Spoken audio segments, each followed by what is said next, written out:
Here we go, round 13 of Modern. Here we go. We have Kristen Calcano on the left, Reid Duke on the right. Here in the booth, Rashad Miller, Zach Hill. So what do we got going on? Well, we're going to see a turn 1 0 mana Gitaxian Probe for Reid. Normally that card used to boost storm counts, so is Reid trying to go off this turn? It's hard to say, but information huge in a game like this, especially in a format like Modern where there's so many specific interactions. So it could be as simple as trying to inform his first land drop. Yeah, so we take a look, we see a couple of treetop villages and a Thoughtseize, a couple other cards. Dark Confidant, Liliana of the Veil, and Gauntlet Shrine, along with the Verdant Catacombs. Right, so Reid not in fact trying to win the game on the first turn. That tends to be a tall order. Casting Serum Visions, putting both of the other cards on the bottom. He's got several Rituals and a Manamorphose in his hand, so pretty strong hand for Reid, but now Calcano can set about ripping that hand to shreds. As I'm sure it's about to happen, here comes a Gauntlet Shrine. Looks like he's ready to pay 2 life. Yeah, and I think you got to cast Thoughtseize as soon as you can. And you are right, Thoughtseize, another 2 life loss, but a card from Reid Duke.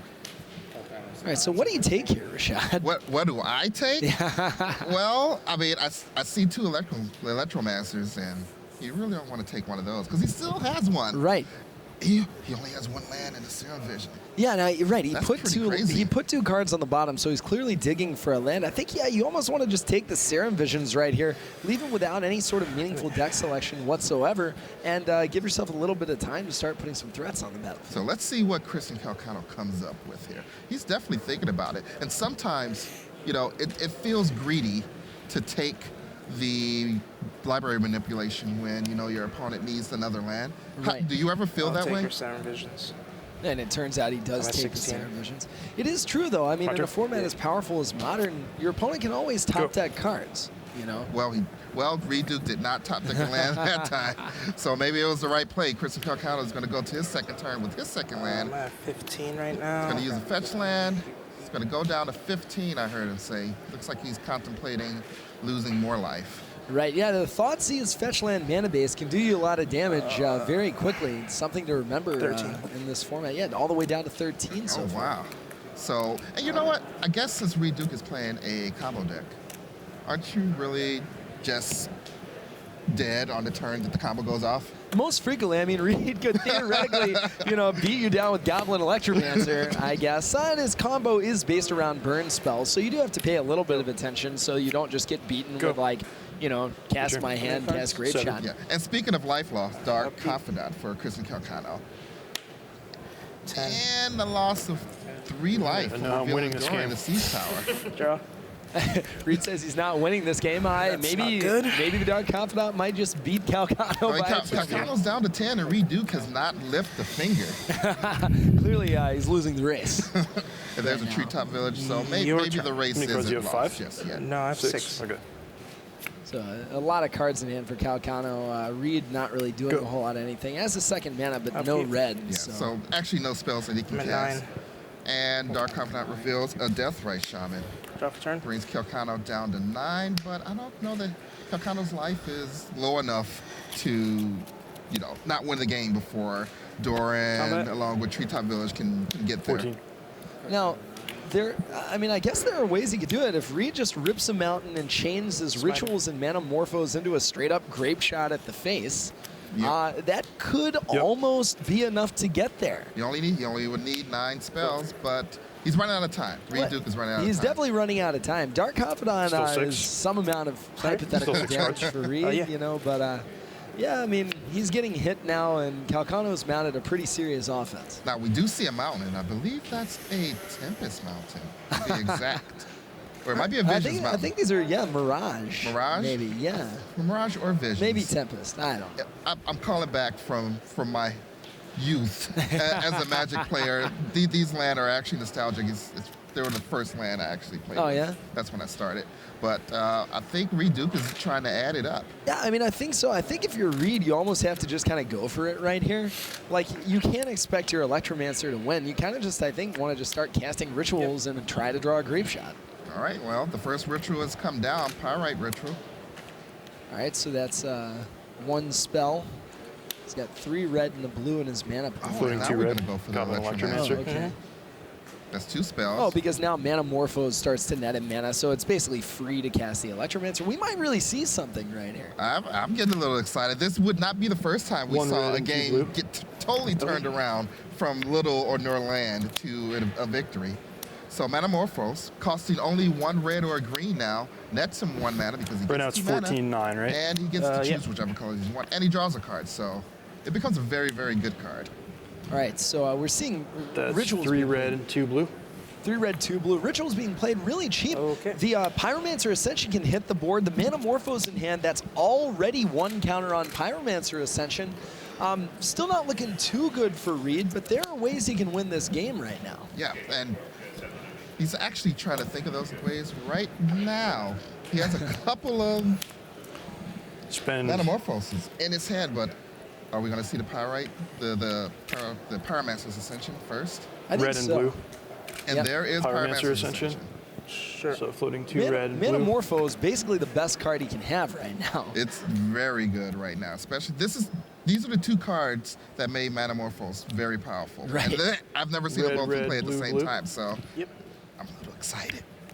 All right, so the island basically a blank for Reid. He's got a Desperate Ravings, which I think he's going to want to cast just to draw into more card drawing or again see one of those grave shots right now. So he casts a Desperate Ravings, which only costs a red now. He draws 2. He's going to discard 2 cards at random. About 1, 2, 3, 4. Card he discards 1 card. Yeah, 1 card at random. 1 red and 2 blue. He has 1 red and 2 blue in his mana. Wait, so what are we doing? You want to roll for this? 1, 2, 3, 4. I'll reroll 5 or 6.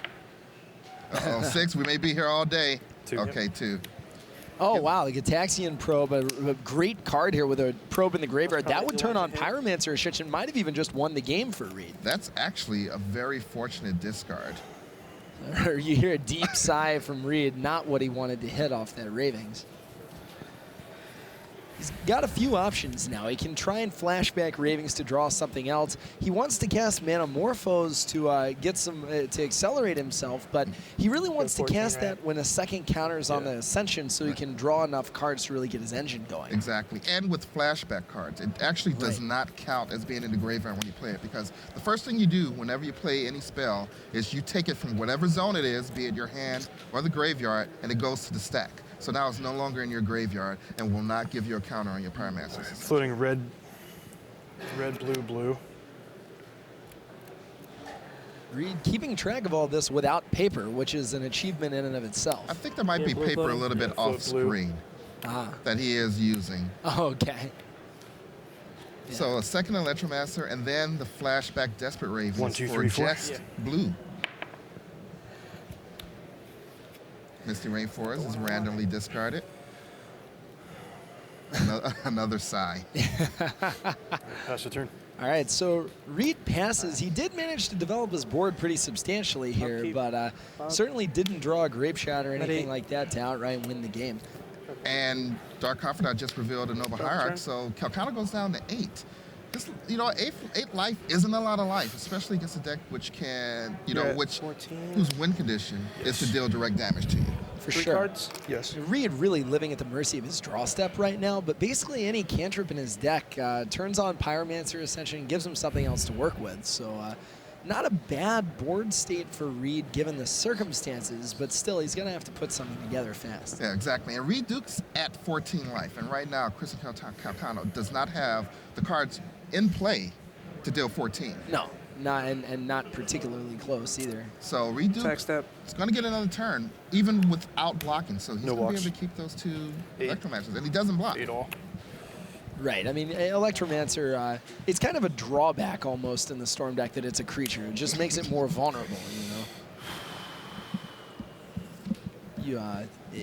I mean, the card I was looking for in Calcano's deck was actually Maelstrom Pulse. I was wondering if he's playing it. It seems very good right now, but it turns out he doesn't even have it in his deck. It would be awesome. And we hear from one of the back tables, John Finkel is up 1-0 over Conley Woods. You sacrifice. And Paulo Vito Damadorosa is up 1 game over Kenji Samura. So we see a Liliana take out one of the Electromancers, a Deathrite Shaman added to the board. Reid at 8, so Calcano is threatening lethal on the next turn with the Treetop Village. plus the Stirring Wildwood if it can get activated. Reid draws a Seething Song, but if he can't draw any more cards... Oh, he has a Serum Visions. He does have one Serum Visions in hand, which, I guess you play it and cross your fingers. Right. You play it, cross your fingers, get an extra counter on your Pyromancer, essentially. Well, yeah, the rough part is that you only get one draw step. You don't get to manipulate your deck first like you do with a card like Ponder or Preordain. So you're living at the mercy of the top of your library right now if you're Reid. Now, Reid Duke's thinking about something. What options does he have? Because I don't think he can survive another attack. No, I think he's trying to decide, A, when he wants to cast Seething Song, and B, whether he wants to use a sack land before casting Serum Visions. 7. Yep. That's exactly what he does. All right, so he actually goes for the sack land. Is they're going to bring him down to 7 life. And really, Reid's life total isn't... It's relevant, but it's mostly... Are we in a situation where Reid needs to win now, or he just loses this game? Yeah, I mean, I suppose in theory, Goblin Electromancer could chump block the Loxodon Smiter and keep him alive another turn, but that realistically, that's not going to happen with the amount of cards left in Calcano's hand. Right, so we should expect the Serum Visions in the near future. not just that one. Yeah. Not just that sneak peek that we had. A different when this one. triggers, upon resolution, if he doesn't have that same spell in the graveyard still, would he still get the counter? A little, how can I interact with this Pyromancer Right. Ascension? That's Kristen Calcano's question. Now, what is the answer to that, Judge Rashad? There's no intervening former if Judge clause. Rashad. What happens if its is trigger the condition trigger is goes met on when the spell is cast. Okay. Exactly. When the ability resolves, he will have the option of adding a counter. Okay, thank you. You cut, right? Well, yeah. I would actually love to be able to read Pyromancer Ascension, obviously, before I make that. if I were the one making the call, but the trigger still goes on the stack, and depending on how it's worded, it should only check once. Either it checks once or it checks twice, depending on how it's worded. All right, so we see the third Serum Visions on top of Reid's library. He does have another Electromancer, which should give him enough blockers. So if he and Metamorphose. Those are two stellar cards. I think he's going to just keep those on top, cast his second Electromancer, and if he can survive this attack from Calcano, things are actually not looking too bad for Reid. Go. Yeah, now Calcano has 1, 2, 3, 4, 5, 6, technically 10 power of creatures on Right. board. 11 if 6. you activate Deathrite Shaman instead of attacking. With it, sure. So that's still a lot of damage. Reid only at 7, so he would have to block with both Electromancers. But Metamorphose gives you a lot of cards and a lot of mana when cast with Pyromancer's Ascension live. Plus, Seething Song in Reid's hand means that mana is not going to be a problem, and he only has to deal 6 damage to Christian. So That's only 5 spells and a Grape Shot. he needs to just find a Grape Shot right now. So Christian Calcano is posturing with his mana. He also has a Liliana that he hasn't activated yet. Presumably, both players are going to discard a card. But we're not there yet. That is true, and you see a Calcano trying to plan his attacks. A lot of options. Board states like this were when I was at my worst as a Magic player. I can't ever figure out this combat. So Christian Calcano plays a Temple Garden untapped, it looks like. So I think he's down to 4. Yep. Attack step. Yep. Attack you. All right, and that's I'm pretty sure for he's seven. exactly lethal, I think. All right, good game. Yep. Attacks for exactly lethal. Any way Reid blocks because of the trample on the treetop village, he's going to take exactly 7 damage. The way it turns out. Because he can absorb 4, but there's no way he can absorb more than 2 damage with the second blocker. Right, so Christian Calcano wins the game 1. And how does Reid Duke bounce back from this? Well, not really the best matchup when someone's trying to decimate your hand. I mean, Reid had kind of an awkward draw there, but Inquisition of Kozilek Thoughtseize is kind of problematic for his deck. I'm looking at what he sideboards. I'm wondering if you want to go for the Empty the Warrens plan and just try and win on the second turn of the game no matter what. You can also lean pretty hard on your Ascension and try to draw the game out. So it's really hard to say. I don't know enough about the deck to decide whether Lightning Bolt is good or bad in this matchup. I mean, it's good against Hierarch, good against Dark Confidant, but, you really kind of just want to be drawing cards and having Ascension in play. So, hey, Rashad, I mean, I actually can't tell you, to be honest. But, I mean, realistically, that was a very close game. Yeah, it was. And Reid Duke didn't play a spell until turn 4? No, that's a really good point. That game could have gone either way, and I mean, Reid didn't even look like he was in it for a lot of the game. So it is possible how quickly that the Storm deck can come back from being behind. We see him siding out the Electromancers, and I think siding out some Desperate Ravings. Pyromancer Swath not coming in, but it does look like Lightning Bolt is coming in for Reid. If you're a gamer, you're sure to have an opinion. Share your thoughts about Magic the Gathering event coverage by taking part in the brief online survey. Visit wizards.com/ProTourSurvey and give us your feedback. And I'm pretty sure if you like, you can give us feedback about our Grand Prix coverage too. I think you can do that. Thanks to GGsLive.com. Very nice plug. Very nice. Very shameless. Uh-huh.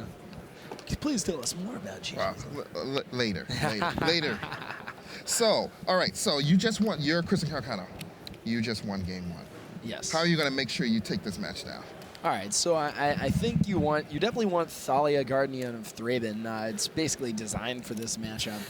You know, obviously when your opponent's casting instants and sorceries that get them more mana, you would like to make their instants or sorceries cost less mana. Right. So I think you definitely want to bring in Thalia. I think Spellskite also probably very good here. It mitigates the bolts from Reid's side of the board, and it can just totally stop the combo, I think. If you have enough mana up, or at least can extend the math in your favor. You probably want the 4 Thoughtseize. I mean, we saw how powerful Hand Disruption was. Right. So, yeah, I mean, and the more I think about Spellskite, this deck doesn't have blue in it, so it kind of defeats the purpose. I know this sounds horrible, you but pay is there any 2 chance life I can go Pay through 2 that to now? deal 1. Yeah, so that's probably not that awesome, but definitely Thalia, definitely Thoughtseize. Gotta pay and, pretty bad. I don't know. I think that's probably what you bring in. Right, so, and you mentioned at the end of that game where Yeah. the Treetop Villages, being able to attack with both of those, really what pushed over the edge, and it was the trample portion of that card. Oh, yeah, exactly. I mean, that's the thing about Treetop Village. You know, a lot of the value of Goblin Electromancer is just being able to block with it. But that game, even if he blocked, he still would have taken a damage. We really see in the modern format how definitive all of the creature lands are. Not only the cycle from Urza's Legacy reprinted in 10th edition, but also the Worldwake cycle of allied color creature lands. Really the cornerstone of a lot of the decks we're seeing get played today. Now, I'm going to test you a little bit. I'm going to cover your eyes. All right. When you activate Treetop Village, what's its creature type? What's its creature type? What's its creature type? I don't know why I know this. I think it is ape. Are you sure? I'm not sure. I think it is ape. You are correct. It is an ape. It's a land that becomes a tailless monkey. I don't know if that's what is that. That's the difference between a monkey and an ape, right? One has a tail. Look, man, I am not a biologist. You are not a monkey scientist. I don't really understand why they live in a village in the trees. And why the land actually becomes that. Here we are back in the booth with Shot Miller, Zach Hill. Howdy. And I think someone's on a comfort break. Oh, really? Oh, okay. Comfort Calcano break. had to... It was such a great win. He was like, whoa. He just has to revel in it for a little bit. He has to go out and sing in the rain. Cause I'm sure it's raining because we're here in Seattle. We are in Seattle. It's either never not raining. Yeah, it's either raining or just gloomy, misty. So now I know you mentioned Thalia as a sideboard planet, and that's been historically a great card if you are a white-based creature deck and you want to be able to disrupt a combo deck, say like Pyromancer's Ascension. Oh, I tell you right now, I was in the development meeting when we made that card, and it was intended to do exactly this. Okay. So stop really cheap instants. So. Now, with the new developments of the yeah. Pyromancer Ascension decks, mostly I'm thinking Goblin Electromancer. Right. How effective is it now? I think it's still really good, right? I mean, if you're Thalia, your 2/1 in your deck that wants to attack is sort of canceling out their Grizzly Bear in the deck that doesn't really care about a Grizzly Bear. Right, but is that really what your Thalia is supposed to be doing?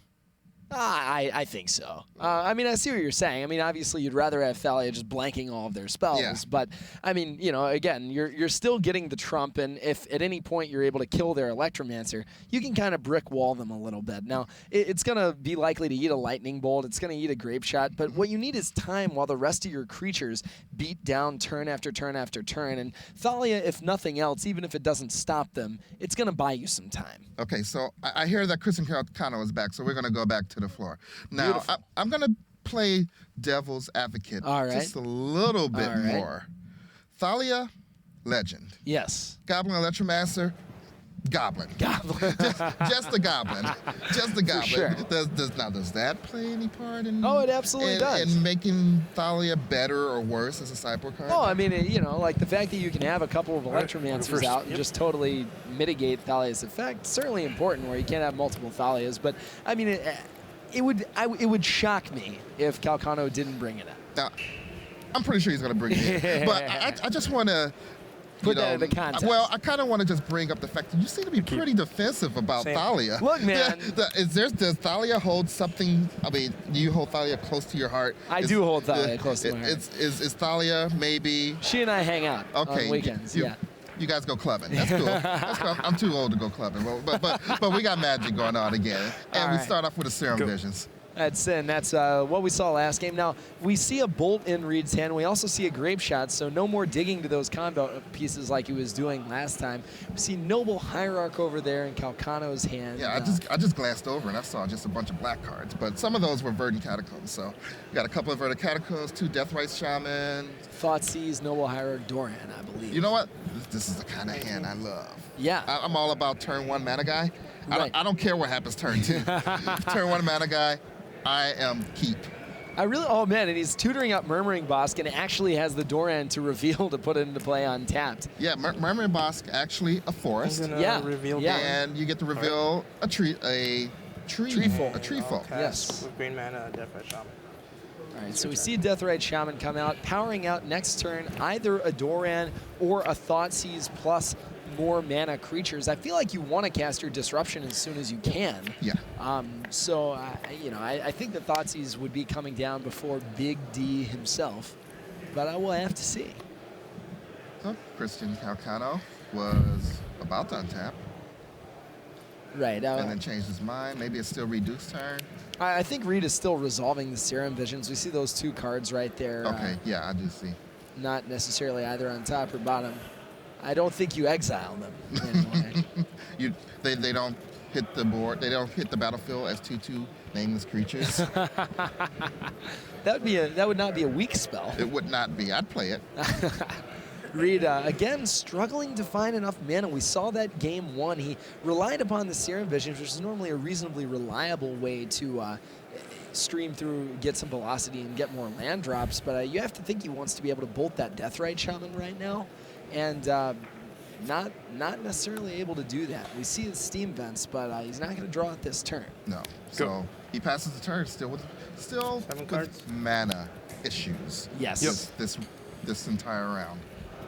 So with Reid missing a land drop, that almost does make me want to cast Doran.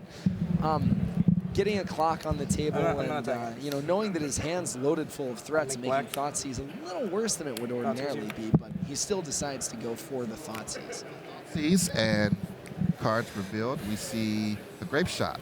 We see a Sleight of Hand, a Desperate Ravings Lightning Bolt, an Island, and Pyromancer's Ascension, and a Seething Song. Now wait, Reid, did he just not play his second island? Is there something Reid I'm just Duke failing to understand? was on the play this game. Right. Correct? Yeah, I mean, he lost and I believe chose to play because we see 2 Serum Visions in the graveyard. This is interesting. Did he just forget to play a land? Or Reid Duke definitely played first. He had the first island in play. Yeah, the first exactly. Serum Played the Vision. Serum Visions. Yeah, I think he just either forgot to play a land or for some reason didn't want it in play. I mean, maybe he didn't even see it, but I mean, I have to think that you want to play it and play Serum Visions unless he's trying to represent something to Calcano, unless he's trying to represent a hand, totally loaded with gasoline, with spells. I don't know. Maybe he's just next level. Well, Sleight of Hand hits the graveyard thanks to the thought. Yeah, 17, right? Seas, and there's a second land for Yeah. Christian Calcano. Christian's down to 17.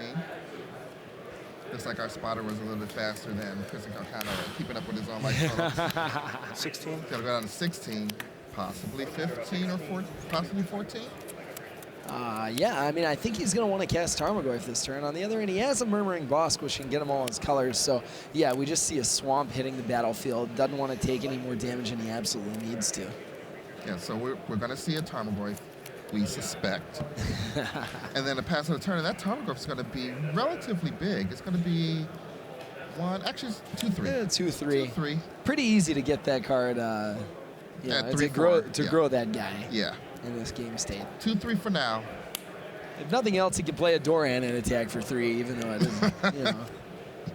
Doran doing what he can, making his buddies better. All right, so we do see How the many cards? Steam Vents for Reid, 4.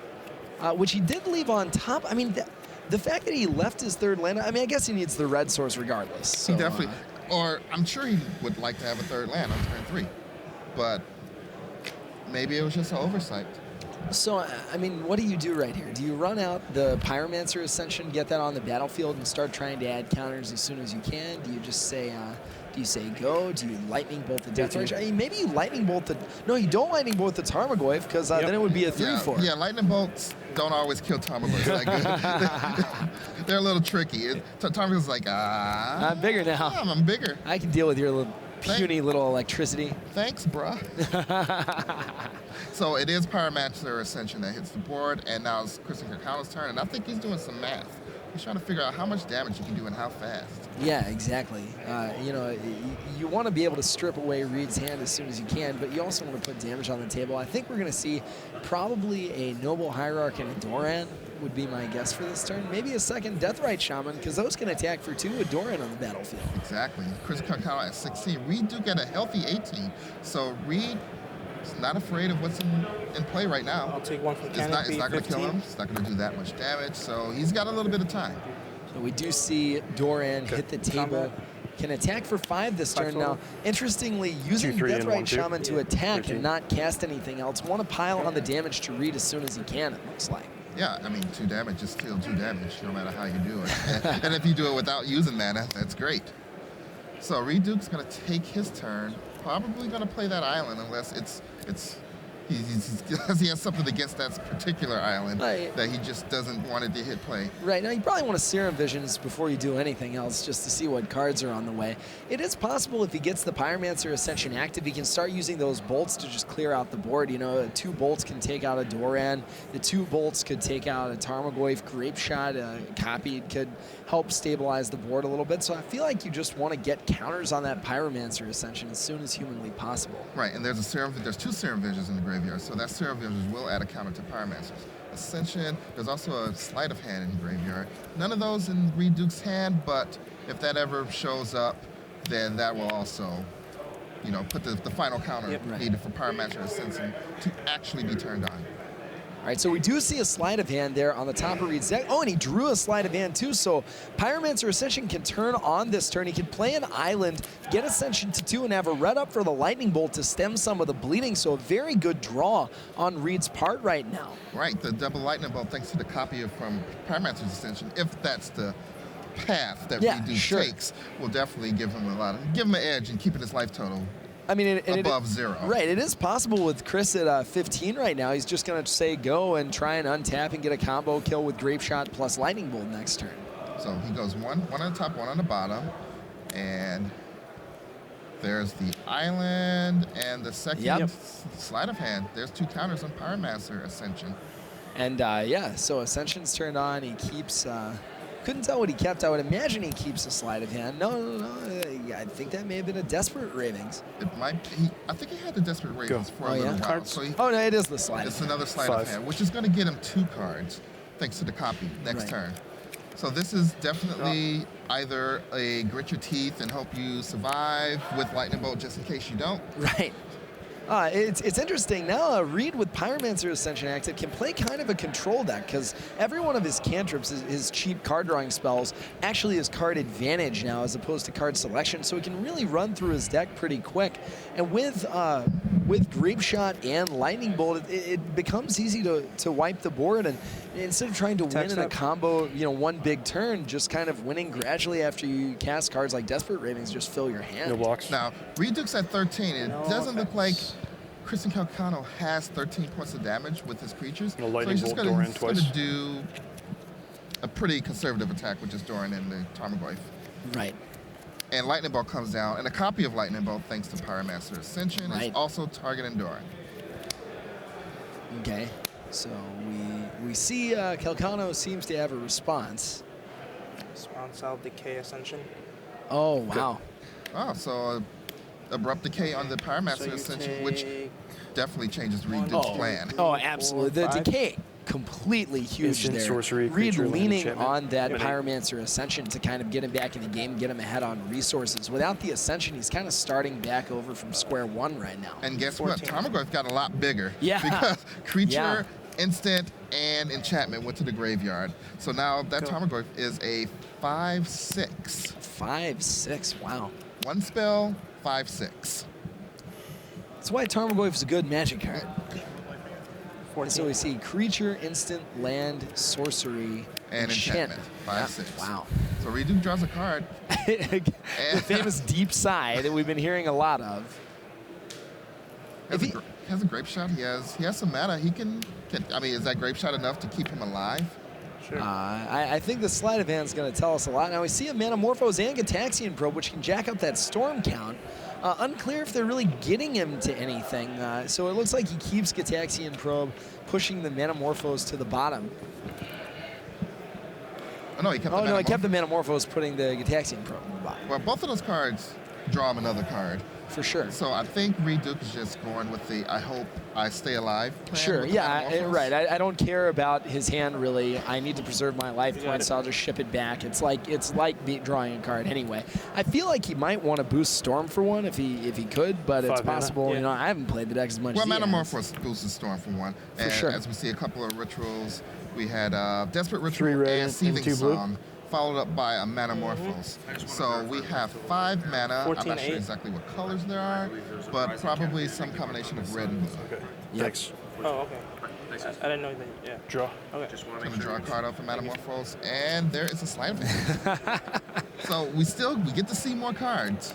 Right. Yeah, the card flow is coming for Reid. I mean, Floating he 3 red really and just blue. needs 3 red and a blue now. He just really needs more ritual effects to try and more Manamorphose specifically to try and get enough Storm for that Grape Shot. So we see a You're at 5 storm Taxian count. Probe, Yes. and I wasn't sure what that other red card was. Yeah, it's hard for me to tell too. I think it might just be a land. It looked like Sheikah the Blood Soaked, but I don't think that card is in Reid Duke's deck. That's only in Frank Karsten's deck. Yeah, That's a It's- Shivan Reef. Yeah, right Shivan there. Reef. Similar pictures.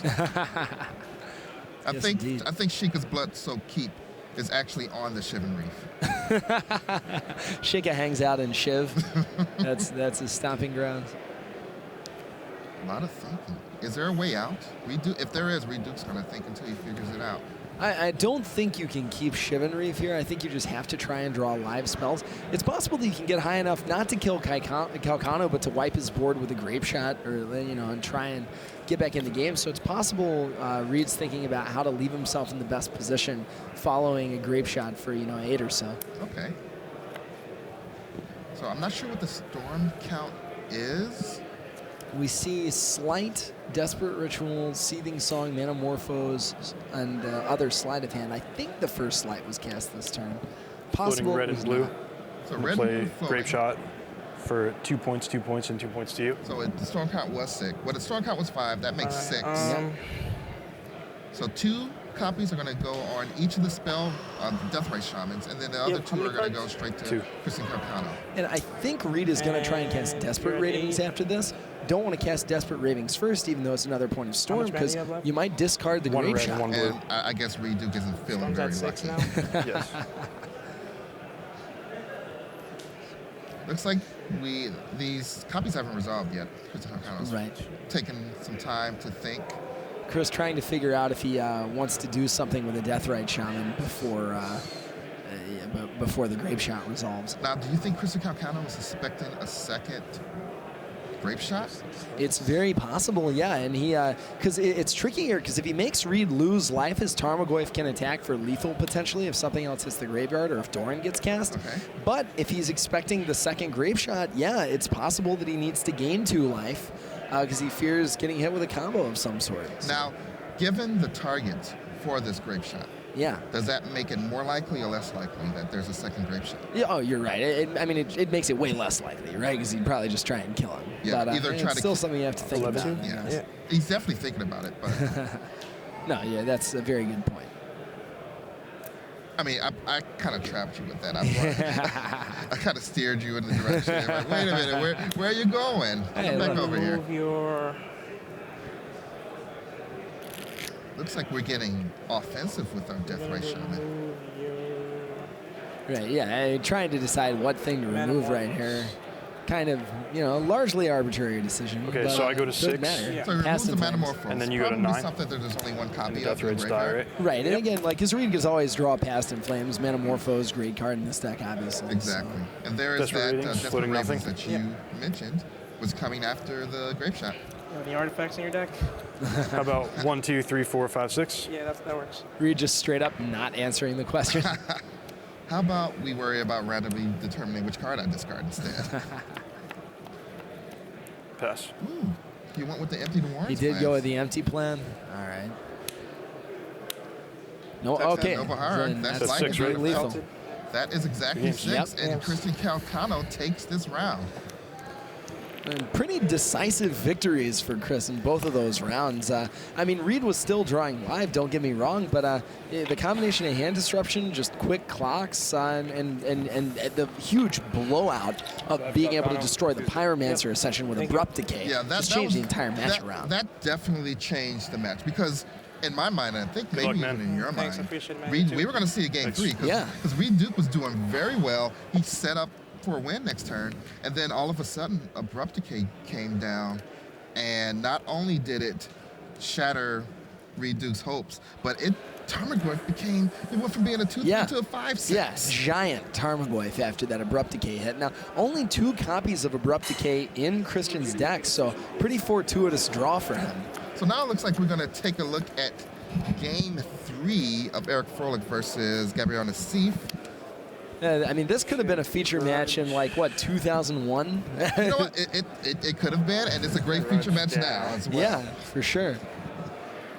Now we know Eric is on Jund. It looks like Nassif is on Robots and/or Affinity, depending on how you want to brand the deck.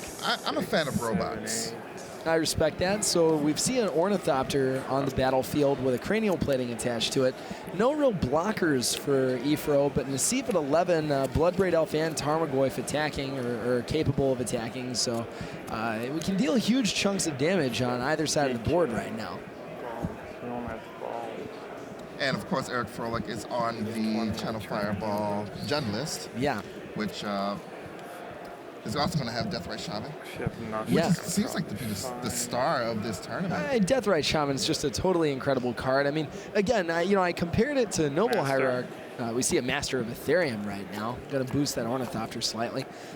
Oh, I think Master Ethereum, when he hits the battlefield, he's thinking more of himself. How big am I? Yeah, that's true. Yeah, there's one main ability and one side ability. But I was getting a little bit of grief for comparing Deathrite Shaman to Noble Hierarch before the tournament began. But if we look at Calcano's deck, he's got 4 Shamans and only 1 Noble Hierarch. So at least somebody is thinking the Deathrite Shaman, really a pillar of this format. So I remember when Noble Hierarch was printed. Yeah. Everyone took the Birds of Paradise and threw them over their shoulders out of the window. Yeah. So is the same thing happening with Death Ray Shaman? I mean, I think it's a little different in that you really have to have lands in the graveyard reliably. So formats like Legacy, Modern, Shaman, obviously incredible. Newer formats, harder to do that. Can't use it as reliably as a mana creature. So I think Noble Hierarch, theoretically more consistent in those, although Hierarch getting old enough now that it's only legal in Modern. So you may be right, Rashad. It's possible we're seeing a new era here. All right, so now we got the overhead shot so you can actually see Attack the what? game state. Oh, sorry. Attack And you. we have an Ornithopter with a cranial plating attached to it. And there are 8 artifacts in play. No walks. 9 if we have an activated Blink Moth Nexus, which All I'm right. unsure. So getting to see if choosing not to activate Blink Moth Nexus. Suspect or brilliant play. And there's cranial plating, which is a key card in this this deck, and tell us why it's such a key card. Oh, the entire Robots deck is around playing kind of a bunch of semi-generic creatures like Ornithopter and making them huge with either Arcbound Ravager or a Cranial Plating. Cranial Plating frequently can take half your opponent's life total in a single swipe. Oh, and speaking of the devil, well, if you spoke of the devil 5 minutes ago, here's another Abrupt Decay. Taking out said Cranial Plating. All right, so Ornithopter hitting for 2 damage instead of most of Eric's life total. Again, thanks to the Deathrite Shaman. Now, we do see Inkmoth Nexus back to block as a 2/2 by virtue of the Springleaf Drum, and the Master of Ethereum could theoretically block if he needs to, so that's perhaps why he left that back. But you still have to think that Frolic's ahead right now. Right, and he just played the Master of Ethereum this turn, so it couldn't have attacked. And no, but it can still be used to turn on the Springleaf Drum. Yeah, right? it definitely can be used to turn on the Springleaf Drum. Life totals are 9 to 11 in Gabriel Nassif's favor. And right now, Eric Frolic, did he just pass the turn? Oh, there's a Liliana activation. And so the one card remaining in Nassif's hand, a good one, another Cranial Plating, which I do believe could be a lethal attack with Ifro at 9. So Ifro going to have to figure out what he's going to do about that Ornithopter pretty fast. So here's 3 mana and Fulminator Mage. All right. You have one card. Fulminator Mage very good against the the Blinkmoth Nexuses that are a key part of Nassif's offense. But with Ornithopter in play right now, going to need more than that to stop the Flyers. So it looks like Gabriel Nassif drew an Arcbound Ravager. Kind of snatched it up and put it in his hand pretty fast. But the cards in play might not be enough. Ornithopter is only attacking for 2 right now, and we'll see if we actually get a Cranial Plating down to the battlefield.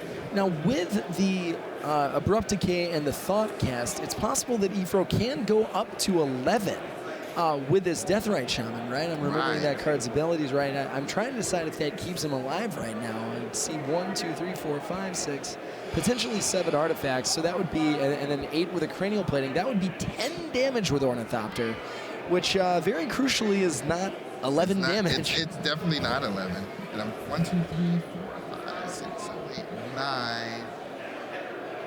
Oh no. If he activates the Blinkmoth Nexus, isn't that exact?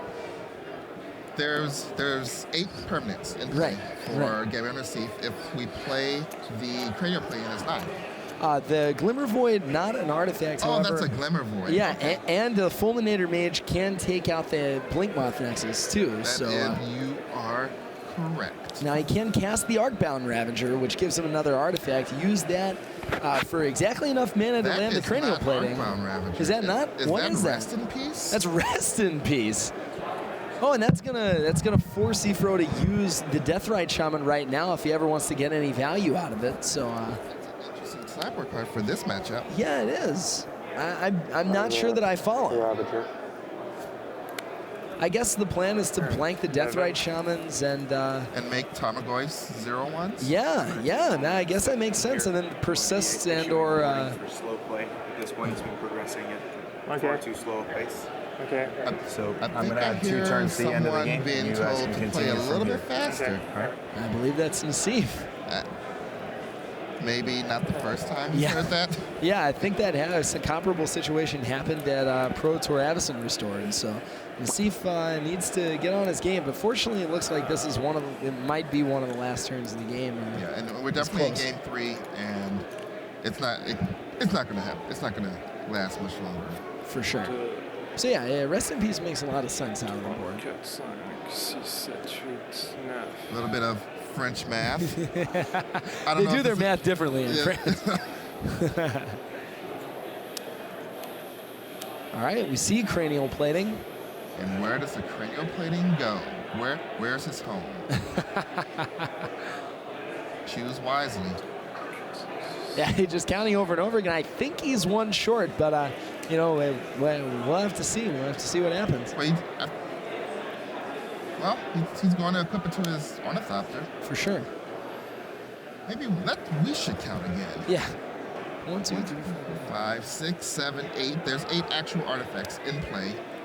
And Ornithopter gets a bonus of 2 more because of Master of I'm going to attack. +1/+1 counter on it. Right. That's 10. That is 10. If he had an extra mana to Thinking you're at activate the 11. Blink Moth and the Fulminator wasn't there, it'd be a different story. But Unless there's a card And off he's the screen 9. we don't see. that could be true, too. It's like And, 6, 7, and I 8, don't, my French is 9. too bad. So I don't know which number he's actually counted up to. Set, I think, is 7. And recalling first grade right now. So 9 damage, and we might be failing to understand something. 1, gonna 2, 3, attack. 4, 5, 6, 7. Oh, 8, I'm counting. yeah, I'm right. The counting, Glimmer yeah. Void, Yeah. again, not an artifact. So 9 damage. All right. Take 9, right? Go. All right, so Gabriel receives attacks from 9. Eric Freud goes down to 2. That Tamagotchi is now a 0/1, so Right. we're not counting that damage anymore. Deathrise Shaman right now has no abilities, thanks to Rest in Peace. And Bloodbraid Elf and Fulminator Mage can only combine for 5 damage. Right. And now Liliana could take out either the Ornithopter or the Master of Ethereum, depending on what Nassif believes is more important, and how likely he believes it is that Eric's drawn a Lightning Bolt to take care of that Ornithopter. So a pretty big decision for Nassif. Is the evasion or the size more important? But the Rest in Peace, keeping the Tarmogoyf at bay, turning off Deathrite Shaman. Nassif suddenly, He's his reaching- 11 life points look a lot more healthy. And it looks like he's reaching for the Master of Ethereum. Oh, okay. Yeah, I think that's what I'd sack too. I think, flying super important when your opponent has this many blockers. Right. It limits the amount of cards that can interact with the way that you can win. Yeah, exactly. Now with the Shaman turned off, Frillick cannot activate Raging Ravine, so his attack, if he intends to attack, is not going to be just terribly substantial right now. Quite the brilliant sideboard card, actually. Yeah, Right. yeah. Very keen insight from Nassif. Normally you see it played as a much more narrow hate card, but a lot of value in this matchup. Yeah. Oh, well, we're attacking with everything, Take even 6. even the 0/1 Tamagotchi. At 5. 1, 2, 3, 4, 5, 6. The Nassif goes down to 5. Eric looks at those 2 cards again. Yeah. Can't tell what they are, but doesn't look like they're too good. Right. Passes the turn. So, yeah, I mean, Nassif is definitely going to attack, probably with the Nexus, probably with Ornithopter, and, we're going to see what Eric has one way or the other. Of course, you need to think about it. Oh, yeah, of Step course. back. And the last thing Nassif needs or wants right now is another slow play infraction. So I feel like you want to just activate your creatures and attack and not provoke the ire of the rules. Well, he's making an action here and there. He tapped the mana. He shifted a Blink Moth Nexus from his land section to his non-land section. To what formerly used to be called, I guess, the edges of the red zone. Yeah. Now the lighter blue zone. He's going to remove it for that. Talking it out in English now, so we get to participate. We get the bilingual experience here in the booth. The Pro Tour return to Ravnica. What a retard. Wow. Wow. I guess. But I'm at 3. You're at 2. Yeah, I'm I at guess 5. Gabriel I mean, Nassif did something wrong. So- or he believes he could have done something better. killed that. I think he's trying to see if there's a way he can play around removal here. Pretty confident that this is going to be the last major turn of the game, one way or another. Evro has tons of power on the board. Nassif, he's got to attack, see what happens. I think he's maybe trying to decide if he can live through another combat, depending on how he attacks. Right. So, because the Blink Moth Nexus attacking, not lethal. So, Evro doesn't have to blow it up with Fulminator Mage. And he does not, in fact, attack with Nexus. Oh, he Sorry. attacks with the Ornithopter, and now is it. Eric Froelich didn't have anything, so congratulations to Gabriel Nassif. He takes this game 2-1 over Eric Froelich. That's one of the things you could be trying to play around everything. And, it looks like you're just sort of slow rolling a little bit. It looks like it's like, come on, make a decision. But the reason Nassif's in the Hall of Fame is he thinks about the little details and makes sure that if Ifro does have the bolt, that he's making the optimal play. Just keep in mind that if you're going to try to think through all your plays at home, do it a little faster. That's true. I think that's all we have for round 13, so we're going to come back to our smiling faces. Don't forget to smile. I'm I may not smiling smile. right now. Are you smiling? I'm beaming right now. Here we go. Rashad Miller, Zach Hill, Awesome round 13. Yeah, incredible. Just an amazing diversity of decks that we saw played. You know, everything from Dora in the Siege Tower to Pyromancer Ascension to, you know, Ornithopter to good old Bloodbraid Elf. All right. Well, we're going to kick it right back to the news desk because they always have awesome content, and I'm going to be listening to it, so you don't go anywhere.